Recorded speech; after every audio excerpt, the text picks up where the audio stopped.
y soy el Omega. Después de mí tampoco, todo es en mí, todo está en mi mano, todo es por mí. Pero ¿sabes quién es un maestro de maestros?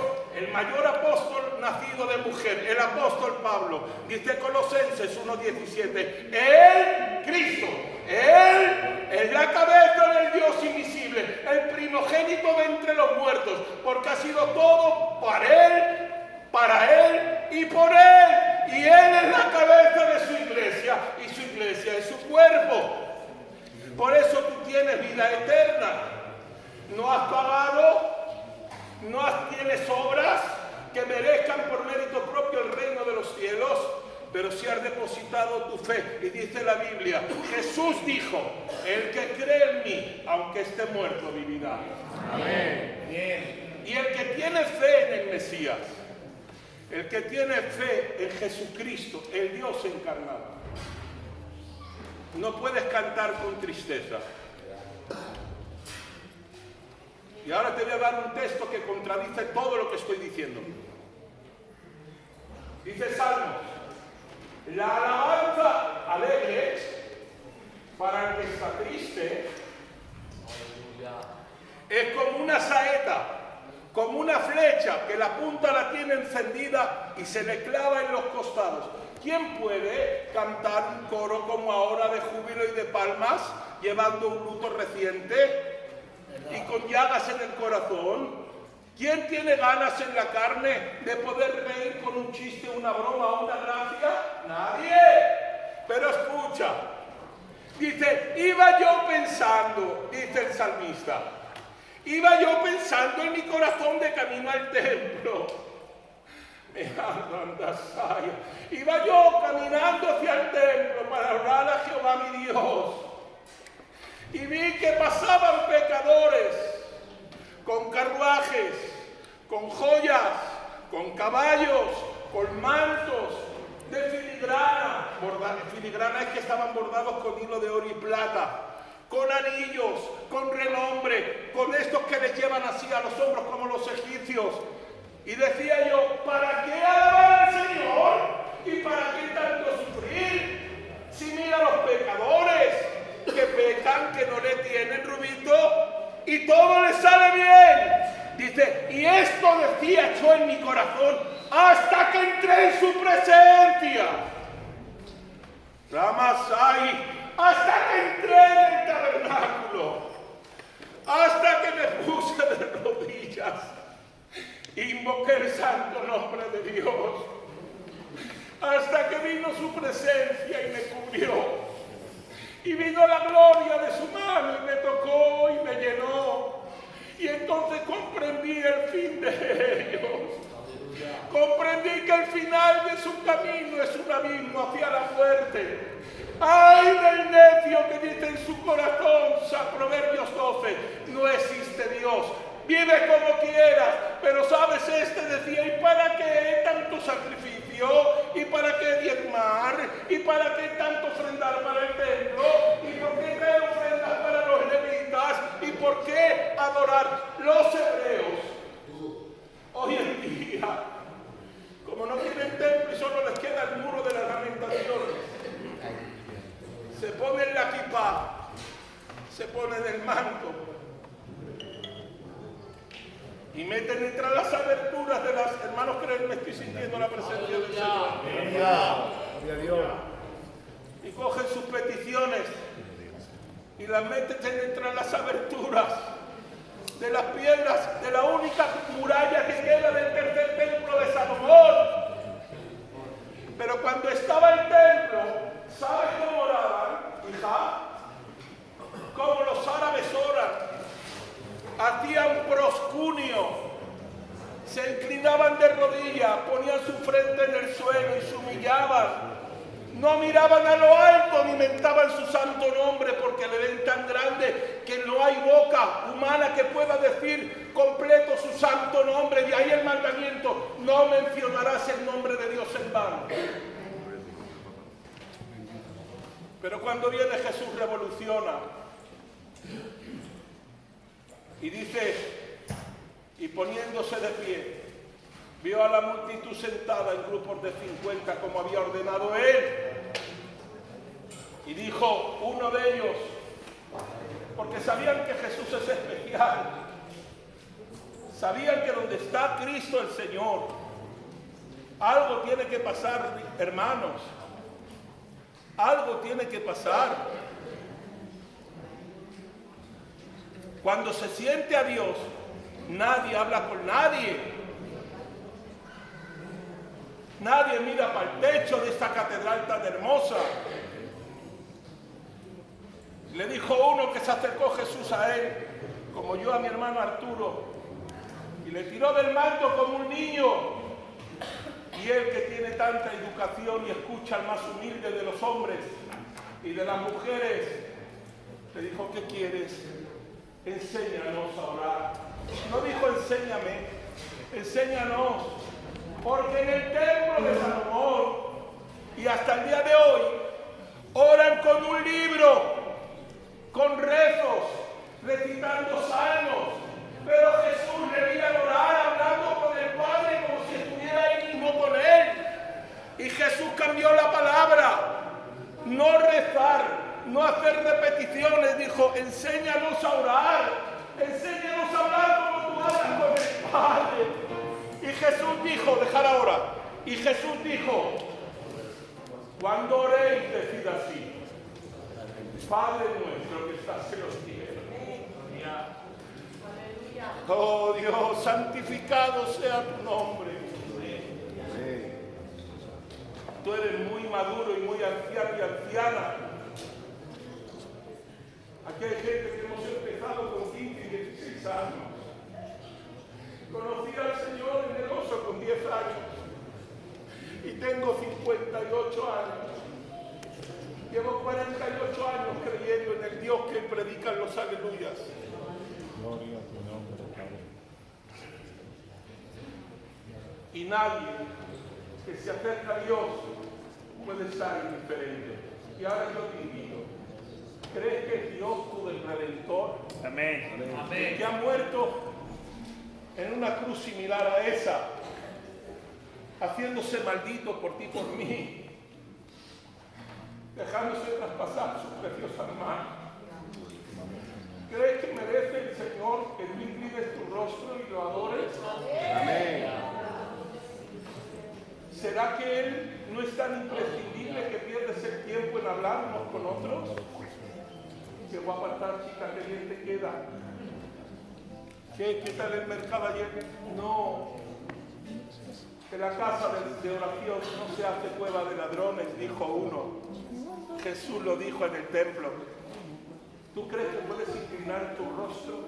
Y al inclinar tu rostro también inclinas tu espíritu para adorarle. Cierra tus ojos. Los que descienden al Seol no te alabarán. Pero nosotros te daremos gloria para siempre. Te veneramos, Padre. ¿Sabes lo que significa para siempre en el original de la palabra y en el español? Eternamente, sin tiempo final. Te adoraré, porque ¿cómo puede adorar una persona limitada de tiempo eternamente y para siempre? Solamente los que tienen vida eterna en Cristo Jesús. Los que viven para siempre por la fe. Los que saben que cuando cierren aquí sus ojos, los abrirán en la eternidad celestial. Ahora sí, inclina tu rostro. Inclina tu rostro y solamente le pido a Dios que lo que yo estoy sintiendo ahora de su palabra se multiplique por infinidad de veces en tu corazón. Sienta lo que yo estoy sintiendo. Estoy dando a presentar que Dios está aquí. Y yo no, o sea, me conocéis, antes decía, oye hermano, tú haz lo que quieras, tú quieres hablar, habla. Te lo pierdes vos, como dicen los argentinos. Te lo perdés vos. Nosotros venimos aquí con la intención de adorarle. Miriam, niñas, adorar al Señor. Te adoramos, Padre. Gloria a tu nombre. Te adoramos a ti, Jesús. Vamos a dejar que la Miriam cante un coro. Con sino para que lo sepan que también la acompaña.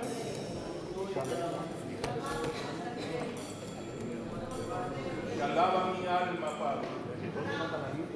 Perdona mis pecados de muerte y de no muerte. Y soy el...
saquen su cántico y los diáconos, ellos saben cómo tienen que ministrar a los hermanos y a las hermanas para que pasen.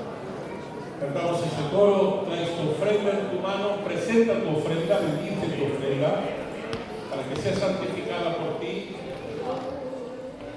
Amén. Sacamos ese coro. Nada más que los hermanos empiecen a cantar, los varones pueden pasar cuando ellos lo vean. ¿Cuántos santos hay aquí que puedan levantar su mano bien alta conmigo, que la vea?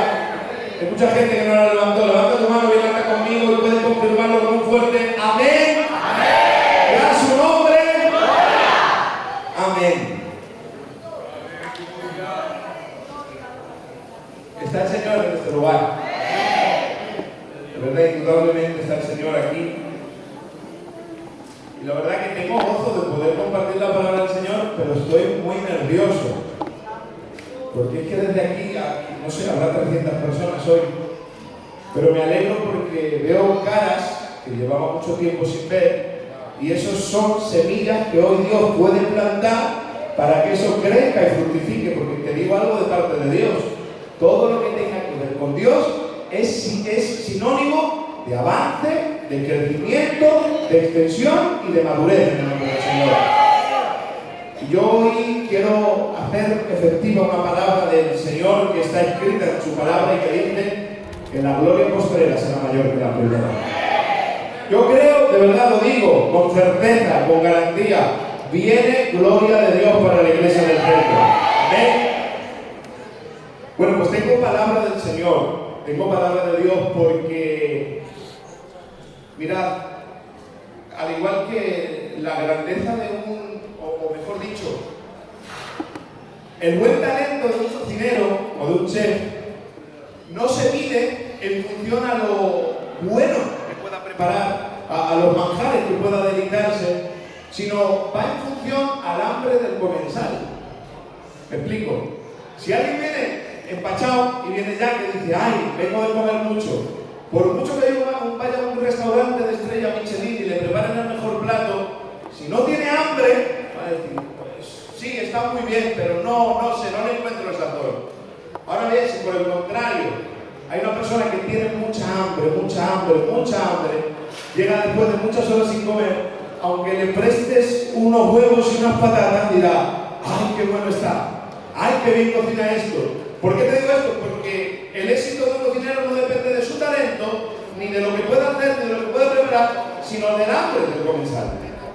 ¿Por qué te digo esto? Porque hoy necesito que en este pueblo haya gente que tenga hambre por comer la palabra del Señor. Yo te hago una pregunta: ¿tú tienes hambre del Señor? Pues hoy te prometo que aunque sea huevos, aunque sea patatas, aunque sea un cachito de pan, pero hoy tengo pan del cielo para tu vida. Amén. Voy a ir directo al grano, no quiero demorar mucho. Hoy quiero hablar de un tema que considero que es muy necesario. Es muy necesario en este tiempo. ¿De qué vamos a hablar hoy? Del lenguaje. De lo que hablamos. Porque saben que tus palabras tienen mucho peso y a veces somos esclavos de lo que decimos. Saben que muchas veces hablamos diferentes idiomas. Y aún al igual que en la tierra, en el mundo hay diferentes idiomas, está el español, el inglés, el alemán, el chino. En el mundo del espíritu también hay diversidad de idiomas. ¿Qué estás diciendo, Dani? Vamos a ir a la palabra del Señor para que tú puedas entender esta historia. Sé que te sabes y te conoces esta historia de pe a pa, pero yo quiero leerla. Son unos cuantos versículos, pero así nos refrescamos la memoria en el nombre del Señor. Lo que yo quiero leer se encuentra en 3 evangelios. Es una historia sinóptica. La escribe Marcos, la escribe Mateo y la escribe Lucas. Pero vamos a tomar Marcos capítulo 5, del verso 21 en adelante, y vamos a leer en el nombre del Padre, del Hijo y del Espíritu Santo. Dice: pasando otra vez Jesús en una barca a la otra orilla, se reunió alrededor de él una gran multitud y estaba junto al mar. Y quiero que prestes atención. Y vino uno de los principales de la sinagoga llamado Jairo, y luego que le vio, mira lo que hizo, se postró ante sus pies. Y le rogaba mucho diciendo: mi hija está agonizando, ven y pon las manos sobre ella para que sea salva y vivirá. Fue pues con él y le seguía una gran multitud y le apretaban a Jesús. Pero una mujer que desde hacía 12 años padecía de flujo de sangre y había sufrido mucho de muchos médicos, gastado todo lo que tenía y nada había aprovechado, sino que le iba peor. Cuando oyó hablar de Jesús, vino por detrás entre la multitud y tocó su manto, porque decía: si tocare tan solamente su manto, seré salva. Y enseguida la fuente de su sangre se secó. Sintió en el cuerpo que estaba sana de aquel azote. Luego Jesús, conociendo en sí el poder que había salido de él, volviéndose a la multitud, preguntó: ¿quién ha tocado mis vestidos? Sus discípulos le dijeron: ves que la multitud te aprieta y nos dices que quién te ha tocado. Pero él miraba alrededor para ver quién había hecho esto. Entonces la mujer, temiendo y temblando, sabiendo lo que en ella había sido hecho, vino y se postró delante de él y le dijo toda la verdad. Y le dijo: hija, tu fe te ha hecho salva, ven en paz y queda sana de tu azote. Y culmina esta historia. Mientras él aún hablaba, vinieron de casa del principal de la sinagoga, de Jairo, diciendo: tu hija ha muerto. ¿Para qué molestas al maestro? Jesús, luego que oyó lo que se decía, le dijo a Jairo, al principal de la sinagoga: no temas, cree solamente. Y no permitió que le siguiese nadie sino Pedro, Jacobo y Juan, hermano de Jacobo. Al final vino a casa del principal de la sinagoga y vio el alboroto y a los que lloraban y lamentaban mucho. Y entrando les dijo: ¿por qué alborotáis y lloráis? La niña no está muerta, la niña duerme. Y se burlaban de él. Mas él, echando fuera a todos, tomó al padre, a la madre de la niña y los que estaban con él, y entró donde estaba la niña. Tomando la mano de la niña, le dijo: Talita cumi, que traducido es: niña, yo a ti te digo, levántate. La niña se levantó, andó, tenía 12 años y se espantaron grandemente. ¿Puedes darle un fuerte aplauso a la maravillosa persona?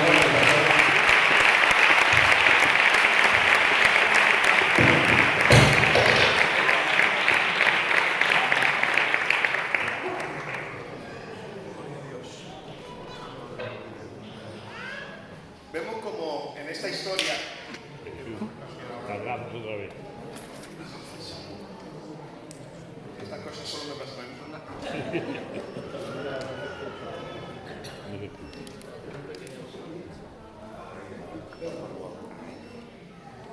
En esta historia, no predico hoy,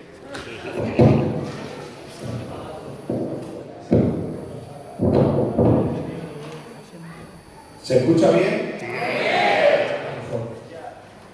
En esta historia que hemos leído,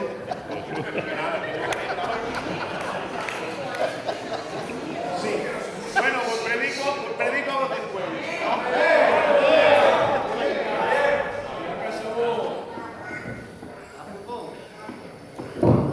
sí. Ya está. Amén. Gloria a Dios. Ya está. Vemos como en esta historia que hemos leído aparecen muchos personajes. La he querido leer entera, ¿vale? Por un motivo.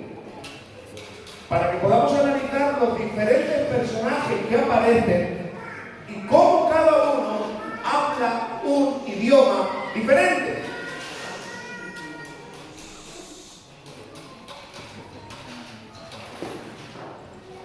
El principal personaje que aparece se llama Jairo.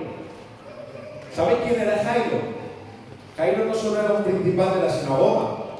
Jairo era uno de los de alta alcurnia.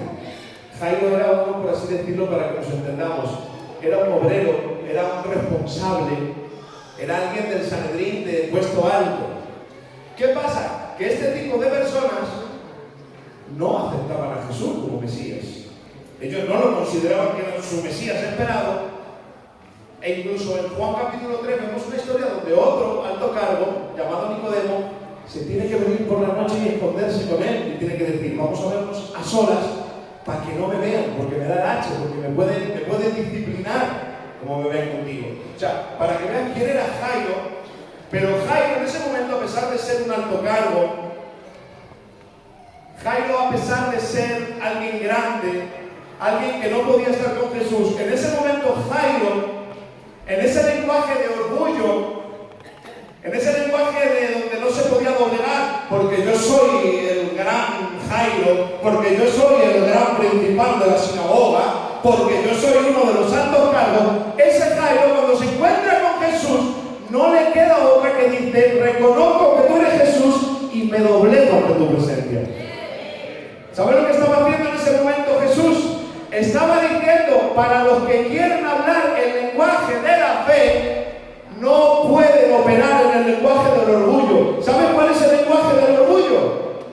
El lenguaje del orgullo es el de yo soy. Yo es que llevo mucho tiempo. Yo es que he hecho muchas cosas. Yo es que soy uno de los altos cargos. Yo soy uno de los que Dios ha usado. Pero tenemos que entender algo. Esto no se trata de nosotros. No se trata de los años que llevamos recorridos. No se trata de las obras que ya hemos hecho. Esto se trata únicamente y exclusivo de aquel que fue crucificado en la cruz del Calvario. Esto tiene que ver con Jesús. El Evangelio no radica en cuántas iglesias he pastoreado. El Evangelio no radica en cuánto sé cantar, en cuánto sé predicar. El Evangelio radica en la persona de Jesucristo.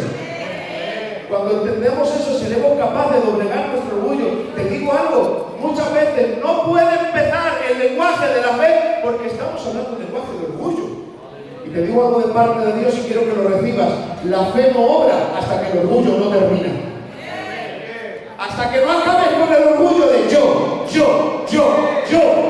que no se trata de ti, que se trata de que Jesús sobre en medio de nosotros, que no se trata de soy una vasija de oro, soy una vasija de plata, que no, que soy una vasija de barro, pero lo que no importa no es el material, es el contenido. Yo quiero el aceite de la unción del Señor. A mí me da igual resplandecer más, resplandecer menos, lo único que quiero es que quien beba de mí acabe bebiendo del aceite de la unción, ese agua que sacia toda la sed. Por tanto, ¿qué hace uno para poder hablar el lenguaje de la fe? Doblega ese orgullo. Ese orgullo no sirve. Vemos como aparece un segundo personaje muy rápido, que es una mujer del flujo de sangre. Vemos que esta tiene un orgullo un poquito más riguroso, un poquito más silencioso. ¿Saben lo que hace este lenguaje? Este depende mucho de mis medios. Esta tenía muchos recursos. ¿Tú sabes lo que son 12 años pagando médicos de aquellos entonces? No había seguridad social. Era todo y venga, y venga. Y enferma, voy a un médico, no me sana. Enferma 1 año, 2 años, 3 años, 5 años, 10 años, 12 años. Y seguía enferma. Incluso dice que la dejaron peor de lo que ella estaba. ¿Pero qué pasa? ¿Por qué no obra Dios? ¿Cuántas veces no nos hemos hecho nosotros esa pregunta? Felipe, ¿cuántas veces nos hemos dicho, pero Señor, si llevo tantos años? Pero Señor, sé que no me sanas. Señor, sé que no intervienes. Señor, sé que no puedo más. ¿Y sabes lo que tiene que hacer Dios? Dios tiene que esperar a que te quedes sin recursos. Porque cuando verdaderamente tú y yo nos quedamos sin recursos es cuando comienzan a venir los recursos de parte de Dios del cielo. ¿Sabes lo que ha tenido que hacer Dios muchas veces en nuestras vidas? Y lo digo en la área personal. ¿Cuántas veces no hemos tenido ese orgullo de no? Yo puedo mientras que tenga abundancia. Yo puedo mientras que tenga salud. Yo puedo mientras que tenga gananciales. Yo puedo mientras que tenga dinero. Pero ¿qué pasa si de repente viene la enfermedad? ¿Qué pasa si de repente viene la escasez? ¿Qué pasa si de repente vienen esos embarazados? Pues no pasa nada porque nosotros no dependemos de lo que tenemos nosotros. Nosotros no dependemos de los recursos humanos. Nosotros no dependemos de recursos monetarios. Nosotros dependemos de aquel que tiene todos los recursos al alcance de su mano. La iglesia del centro no depende de un recurso económico, no depende de una casa, no depende de nada. Depende de Dios, del oro y de la plata. Por eso a veces yo no lo entiendo, pero ¿por qué Dios ha permitido esto? Es que a lo mejor Dios ha querido dejarnos sus recursos para demostrarnos que sus recursos son mejores que los nuestros.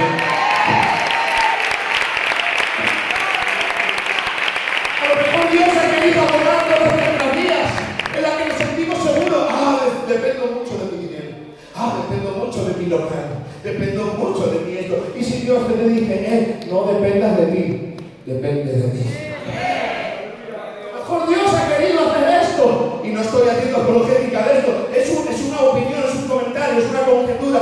Y si Dios ha querido decir, no vais a luchar con vuestras armas, no vais a luchar con espada, con lanza y con jabalina, sino que vais en el Dios de los ejércitos.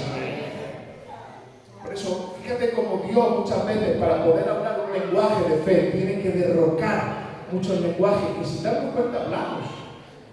¿Sabes el que pueda? Yo muchas veces hablo el lenguaje del orgullo. No, es que soy obrero. Es que yo soy esto. Es que yo estoy pastoreando. Hablo de mí, de Daniel Montoya. Que no podemos hablar fe y orgullo al mismo tiempo.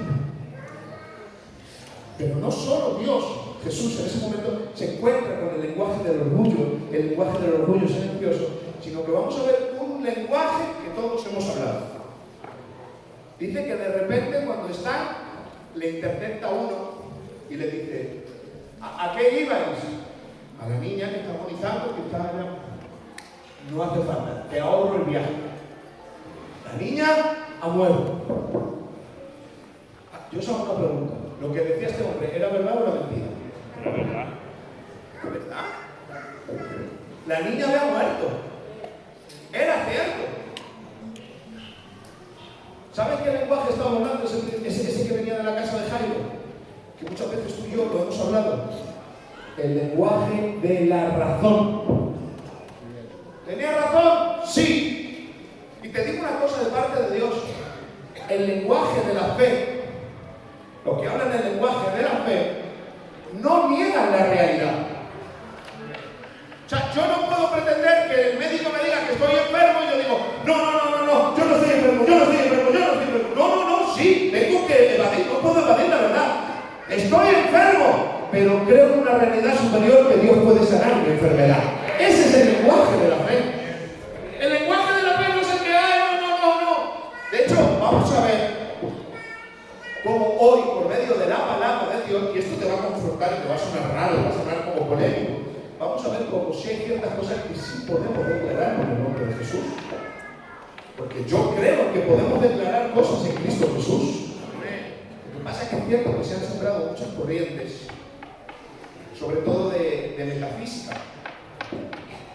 Te voy a leer la definición de lo que significa metafísica, para que comprendas que muchas veces, sin darnos cuenta, nosotros hemos utilizado este lenguaje.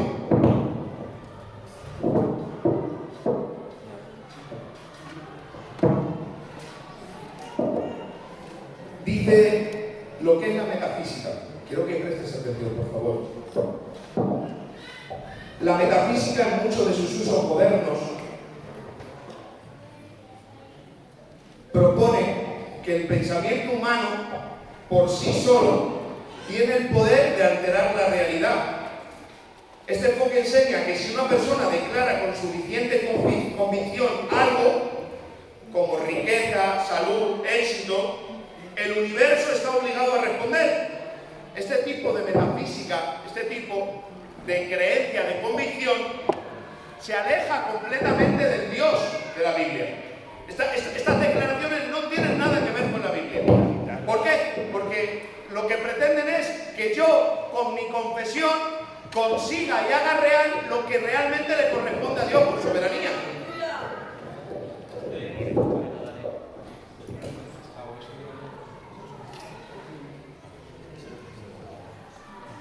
Por tanto, yo no puedo coger y decir hoy, declaro que peso 50 kilos. ¿Peso alguno de más? Sí. Declaro que hoy es domingo. Declaro que hoy es domingo. Ven, todos juntos, declarar conmigo. Declaramos que hoy es domingo. No, ese tipo de declaraciones no se acercan a las declaraciones de la verdad. Yo no puedo, porque a mí me apetezca, yo declaro que ese coche rojo, ese Ferrari es para mí. Yo declaro, y mucha gente sabe lo que hace, hasta lo pisan. No, porque todo lo que pise la planta de mis pies es mío. Piso. Todos los mocitos, no piséis a niñas, no piséis nada. Pero lo piso, lo visualizo, lo creo. Esa declaración no es de Dios. ¿Sabes cuál es la declaración que Dios nos permite declarar? Lo que Cristo ya ha declarado previamente para nosotros. ¿Qué significa esto? Es una reproclamación. De manera que si yo estoy sin fuerzas, si yo no puedo más, si yo digo, ay, esto me vence, esto me gana, esto es superior a mí, yo puedo proclamar, todo lo puedo en Cristo, porque Él me fortalece. Porque está en la palabra de Dios.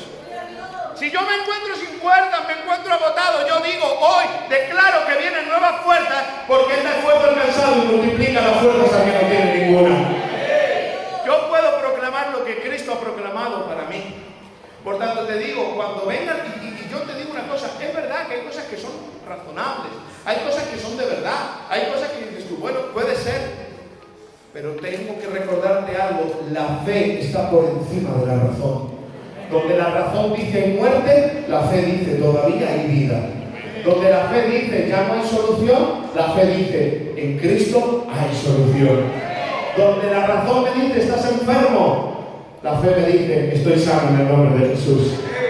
Donde la fe me dice no hay local, la fe me dice hay local porque Dios es el que provee, Dios es el que sustenta. Y el mismo Dios que levantó esta obra, que no es por mano de hombre, no es por medio del tío Felipe, no es por medio del pastor, no es por medio de todo lo que ha pasado anteriormente.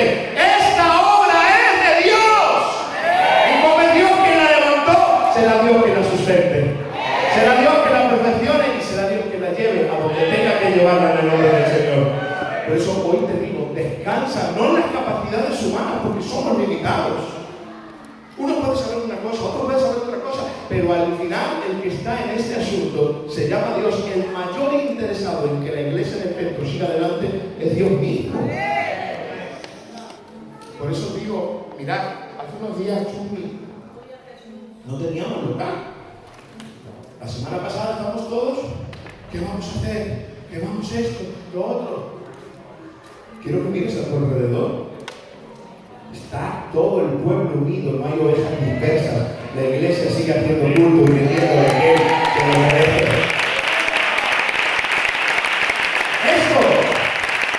Esto es un lenguaje de fe. Esto es un lenguaje de fe. Mira, te digo una cosa, ¿sabes a qué nos demanda Dios? ¿Qué es lo que a ti y a mí nos une? O sea, yo puedo decir, mi padre es mi padre, es mi familia, es la sangre. Yo puedo decir, mi madre está por ahí, es mi madre, es la sangre. Yo puedo decir, Ricardo es mi primo, es la sangre. Pero hay otro parentesco que tenemos, y es que somos familia en la fe. Y como somos familia en la fe, tenemos que hablar lenguaje de fe. Yo no puedo venir y ser negativo y decir, no se puede. No, el orgullo me dice que no. No, la razón me dice que no. No, yo tengo que creerle a Dios que habló y que dijo que se va a encargar de todo. En ese está mi descanso. Y mira, lo digo, mi descanso no está ni tan siquiera en el pastor, que Dios lo bendiga. No está en los obreros, no está en nada. Mi descanso está en Él. Yo descanso en que Dios está en este asunto, que Dios está en este proyecto. Pero quiero hablarte de este último lenguaje, que lamentablemente es el más común. Y voy al grano, ¿vale? Estoy en mi iglesia. Porque la iglesia somos nosotros, la iglesia no es esto. La iglesia a lo mejor podrá ser, no sé, presbiteriana, luterana, católica, no lo sé. Pero la iglesia somos nosotros y yo me siento hoy a gusto, y si tengo que decir algo que a lo mejor es un poco así, pues luego que alguien me diga, oye, Dani, no es así. Pero yo me siento libre de poder hablar porque Dios me dice que te diga en el nombre del Señor. Hay un lenguaje que estoy viendo últimamente, porque yo hablo mucho por teléfono, con diferentes personas, con diferentes coros. Hay un lenguaje con el que Jesús se encuentra. Por aquellos entonces había unas plañideras. Eran unas plañideras que hacían. Lloraban a sueldo, se lamentaban mucho. ¿Sabes cuál era su trabajo, Juanma? Ellas iban y decían, bueno, cuidado niñas. ¿Sabes lo que hacían? Cogían a Juanma y le decían, venga, te contratamos. Y decían, ¿cómo se llama la niña? La niña se llama Eustaquia. ¡Ay, mi Eustaquia, qué buena era! Ese era su trabajo. Y lloraban, y lo sentían mucho, pero no lo sentían, estaban cobrando sueldo. Pues estas plañideras, estos flautistas, son los que declaran que la niña está muerta. Y Jesús dice, la niña no está muerta, la niña está viva, la niña solo duerme. ¿Y saben lo que dicen? Comenzaron a burlarse de él. ¿Sabéis qué lenguaje hablaban? El lenguaje de la incredulidad. Y lamentablemente es el lenguaje que me estoy viendo mucho en ciertas personas. Mirad, os voy a contar algo para que te rías, ¿vale? Porque estoy muy serios. El otro día escuché un testimonio, Emilio, de un pastor, dos pastores que van a orar por una enferma, una gitanica ya mayor. Y dice, oye, venga, vamos a orar. Y dice, ¿quién oras tú o yo? Dice, oro yo. Señor, bendice a la de fulana. Señor, levántala. Señor, restaurala. Tú tienes poder. Y empieza a hacer una oración con mucho fuego. Señor, es más, yo digo que la tía fulana mañana va a estar en el culto dando testimonio de su sanidad. Es más, yo veo aquí como un carro de fuego y veo ángeles. Imagínate lo que se gestó en esa habitación de hospital. Amén, amén, ay, qué alegría, qué gozo, qué fe. Salen para afuera y le dice el que no ha orado al que ha orado, al que sí. Dice, oye, ¿qué has sentido? Y le dice este que ha orado con mucho fuego, con mucho ímpetu, con mucha fe. Dice, nada, que de mañana no pasa. Entonces, ¿eso sabes lo que es? Incredulidad e hipocresía, las dos cosas. Yo no puedo pretender declarar algo con mi boca si por el corazón no lo creo.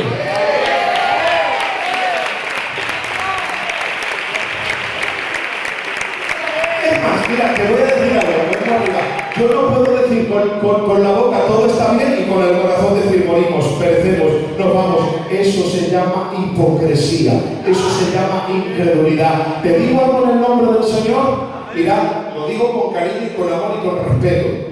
Yo llamo a mucha gente, oye, ¿qué tal? Bueno, vamos, ánimo, ánimo, porque Dios me está llamando a este tiempo a decir esta palabra, ánimo, ánimo, ánimo, necesitamos ánimo del Señor. Y siempre que hablo me doy cuenta, yo también estoy en coros, donde ahí está el típico que dice, nada, que no sale, que todo es malo, que los obreros, mal, el pastor, todo mal, los coros, todo mal, no sé, todo mal. Pues ¿sabes lo que me he propuesto en el nombre de Jesús en este tiempo? A la misma que hay personas que están sembrando incredulidad en ciertos corros, ¿sabes cuál que me ha levantado Dios en este tiempo? A ir de corro en corro y sembrar fe. Sembrar un lenguaje de fe. ¿Qué dice que no se puede? Yo digo que todos los pueblos de Cristo no quieren fortaleza. Es que vamos a morir. Yo digo, solo mueren los que no tienen a Cristo. Los que han creído en Cristo, aún muertos, andarán en el nombre del Señor. Mira, te digo algo. Cuando veas un corro a una persona así, te doy un consejo. Sal corriendo. Vete de ahí. ¿Sabes por qué? Porque la incredulidad paraliza el poder de Dios. ¿Sabes lo que pasa un capítulo más adelante, en Marcos 6? Dice, Jesús cruzó la orilla, fue a un sitio y a causa de la incredulidad, no es que pudiera hacer muchos o pocos, no pudo hacer ni un solo milagro. ¿Sabes que cuando uno proclama incredulidad y no lo puedo, y no lo puedo, y no lo puedo, tiene un espíritu de victimismo? Que Jehová Dios reprenda ese espíritu de victimismo, ese espíritu de incredulidad, ese espíritu que se infiltra como diciendo, no, pero si es la razón. Te vuelvo a recordar, la fe está por encima del orgullo, la fe está por encima de la razón, la fe está por encima de la incredulidad. Y te digo algo en el nombre del Señor. ¿Sabes lo que hizo Jesús? Jesús se enfrenta a Jairo. ¿Tienes orgullo? La fe está por encima del orgullo. Se enfrenta a ese que viene y le dice, la niña está muerta. Al lenguaje de la razón le dice, el lenguaje de la fe está por encima de la razón. Pero cuando vienen estos del lenguaje de la incredulidad, Dios no se pone a debatir. ¿Sabe lo que hace Dios? ¡Fuera! Sí, Señor. Los echa fuera. Sí, Señor. Porque donde hay incredulidad, no puede obrar Dios. Amén. Y mi deseo como ministerio de esta iglesia es que Dios obre a favor. Por tanto, el que venga aquí hablando incredulidad en el nombre de Jesús, fuera. Aquí vamos a hablar en el nombre de Jesús. Aquí vamos a declarar que todo lo podemos, porque es Cristo el que nos fortalece.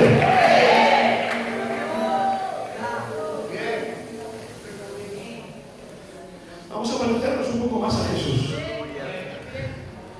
Jesús se enfrentó a muchos lenguajes, pero aquel que depende de Cristo, aquel que depende ciertamente de Él, le da igual lo que diga el orgullo, le da igual lo que diga la razón, le da igual lo que diga la incredulidad. Yo sé que Él tiene palabras de vida eterna para la iglesia de Cristo. Te doy un consejo práctico.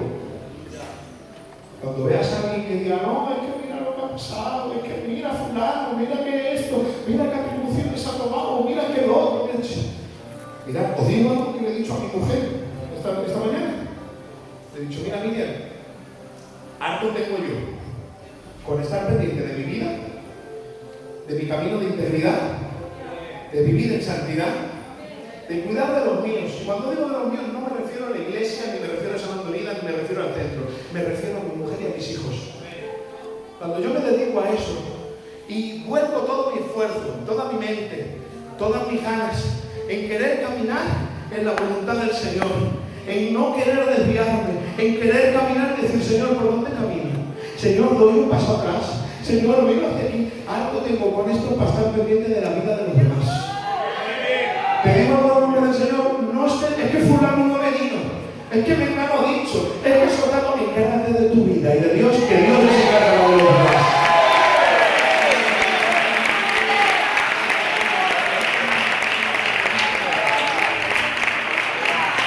Mira, ¿sabes cuál es mi propósito de este tiempo? Hacer la voluntad de Dios. ¿Y sabes en qué consiste la voluntad de Dios? En no hablar tanto y escuchar más. Quiero escuchar a él su voz. Mira, tengo, y ya con esto termino, lo prometo. Y si no va a venir el pastor este y nos va a cerrar el culto. Tengo un deseo de servir. Desde que siempre tengo mucho de razón. ¿Cuál es ese deseo? Vivir tan cerca de Dios, que no me conformo tan solo con hacer lo que Él me pide. ¿Cuántos recuerdan esa escena de la boda de Adulán? Eran guerreros. Estaban con David, estamos contigo. Y David le decía, batallar, y batallaban. Le decía, matar a esa pila de hombres, nos mataban. Ir allí y conquistar, conquistaban. Recibían órdenes y las llevaban a cabo, pero, con esto ya termino. Quiero que me acompañes, Juan, por favor, vivían tan cerca del rey David que no se conformaban con hacer lo que él les pedía, sino que los suspiros de David y los deseos que dijo, ¡ay, quien me diera de beber agua del pozo de los enemigos!, lo llevaron a cabo. ¿Sabes cuál es mi objetivo? Vivir tan cerca de Dios que no me conformo tan solo con hacer lo que Dios me mande.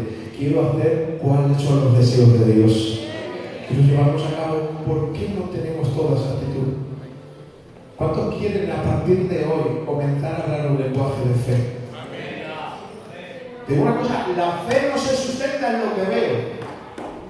La fe no se sustenta en lo que oigo. La fe no se sustenta en lo que yo pueda creer. La fe se sustenta en creer en el Dios invisible, que es el que tiene todo en su mano. Es más, mira, te prometo que ya termino. Muchos diréis, llamáis, ¿por qué Dios permite estas cosas?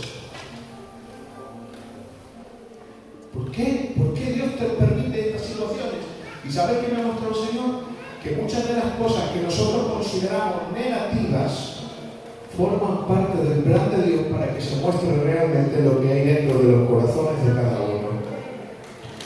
Por tanto, yo quiero que mi corazón no sea hojarasca, no sea madera, que cuando pase por el horno de la prueba se queme. Yo quiero ser un petal precioso, yo quiero ser oro, yo quiero ser plata, yo quiero ser jade, yo quiero ser telas preciosas. Por eso, cuando tú quieres, no voy a hablar lenguaje de fe. Te voy a hacer una invitación, te voy a hacer un llamado, no voy a hablar por ti aquí. Pero todos aquellos valientes que deseen comenzar a hablar un lenguaje de fe, que no quieran más hablar el lenguaje del orgullo, que no quieran más hablar el lenguaje de la razón, que no quieran hablar ya ese lenguaje de la incredulidad, sino que quieran hablar el lenguaje de la fe, te invito a que te pongas en pie para orar por ti. Que Dios te bendiga, que Dios os bendiga. Y vamos a terminar con una oración.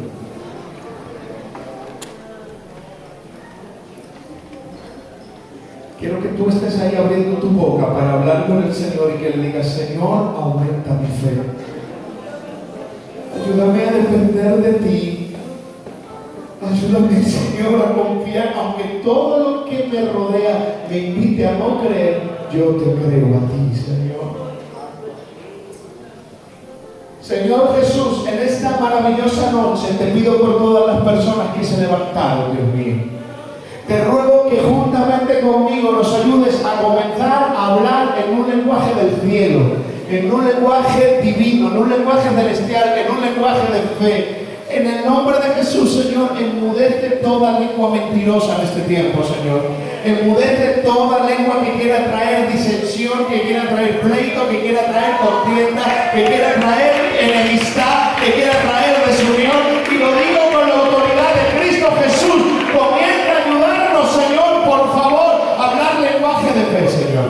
Un lenguaje que no se sustenta en lo que vemos, se sustenta en tu magnificencia, se sustenta en tu poder, en tu deidad, en tus planes eternos, en tu suficiencia, Señor. Oh, Señor, quita todo lo que a ti no te agrade. Ayúdanos, Señor, a que nuestra boca hable para bendecir, para edificar, Señor. Si no, no hablemos, Dios mío. Queremos, Señor, ser como tú, que te enfrentaste a un lenguaje de orgullo, el lenguaje de la fe salió por encima. Aunque hubo lenguaje de razón, pero no evidenciamos, la razón es real, pero tu realidad de fe es superior a la razón humana, Señor. Y no queremos en los hombres y mujeres que traen incredulidad al pueblo. Eso es fuera, Señor. Nosotros sabemos en quién hemos creído. Sabemos, Señor, que tú eres Dios Todopoderoso. Por eso, Señor, te pido por cada hombre, por cada mujer, a partir de ahora, Señor, que esto sea una iglesia unida, Señor. Que sea una iglesia sin fisuras, Señor. Comenzando desde la escala más alta, Señor, pastor, ministerios, diáconos, coros, hombres, mujeres, matrimonios, ancianos, jovencitas, todos, Señor. Que seamos un cuerpo del cual tú, la cabeza, te sientas orgulloso, Señor. Gracias por todas las cosas, en el nombre del Padre, del Hijo y del Espíritu Santo. Amén. Un fuerte aplauso a la presencia del Señor y que Dios los bendiga. ¿Cuántos santos hay aquí que puedan levantar su mano bien alta conmigo, que la vea? Hay mucha gente que no la levantó.